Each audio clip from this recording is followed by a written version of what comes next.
يا هلا، أهلين، شحوالك، شخبارك، شو مسوي؟ يا رب تكون بخير. طب يا سيدي، أنت لو من الناس اللي بتسألنا أو مستغربة إحنا مختفيين فين الفترة اللي فاتت دي، فأحب أقول لك إن إحنا عندنا very good news. إن إحنا إن شاء الله الفترة الجاية دي هنلونش معاك newly course إن شاء الله عن السيلز كول والسيلينج سكيل. تخافش، مش بفلوس، ببلاش. خلينا بس قبل ما نبدأ كده مع بعض الفيديو نتفرج كده على حاجة بسيطة تفهمك إحنا هنتكلم عن إيه. ممكن تقولي ايه المميز في الكومباوند؟ كومباوند 20 فدان، وحدات سكنيه على اعلى مستوى، 77% مساحات خضراء ومسطحات مياه، كلاب هاوس، حمامات سباحه، باركينج سبيسز، سكيور كيدز 24/7. احسنت يا جرجاوي، تستاهل ازود لك نقطتين وتبقى جرجاوي. طب معلش يا فندم، ممكن تقولي ايه المميز في الكومباوند؟ ممكن نزود له نقطتين، يعني مثلا فوق الميه في جسور، في شجر ليه جذور. كومباوند في التجمع السادس، 5 دقائق للتسعين الشمالي، زيهم لطريق العين السخنه، 7 دقائق لطريق الاوسطي، 10 دقائق للعاصمه الاداريه، و10 زيهم للجامعه الامريكيه، 15 طريق السويس، 30 للمطار. ممكن. طيب عشان ما تبقاش انت جرجاوي الجديد، احنا عاملين لك الكورس ده عشان يسهل لك ازاي تعمل سيلز كول بشكل بروفيشنال، بشكل يقدر ان هو يدرايف سيلز معاك بعد الزياره البيعيه دي مع الدكتور.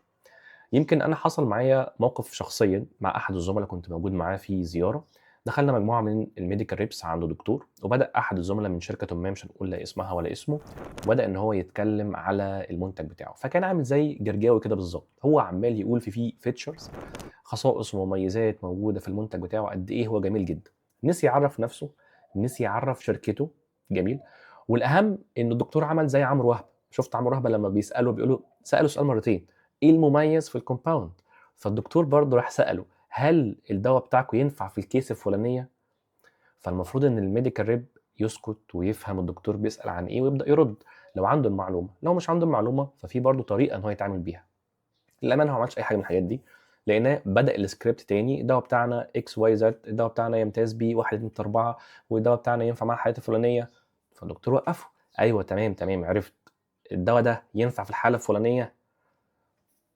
عمل نفس الموضوع، كرر الإجابة للمرة الثالثة تقريبا بنفس السكريبت، هو حافظ كلمتين جاي يقولهم ويسمعهم والسلام عليكم. طبعا ما كان من الدكتور ان هو شكرا يا ابني، وقفه ومشاه. طبعا كان الموقف محرج جدا. الولد كان طالع وشه يعني عرقان، ويعني عارف انت من وشك كده مزنوق كده.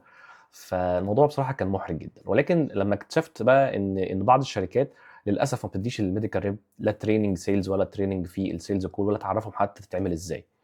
وممكن بعض الشركات يقول لك انا هديك تريننج بس لما اجمع ويف. طب هتجمع ويف امتى؟ ممكن 3 شهور، ممكن 6، ممكن سنه، والله على حسب. احنا كل شويه بنعمل ريكروتمنت، فلما نجمع 50 60 بني ادم كده نخش بيهم ويف ترين. طبعا ده بيتيك تايم.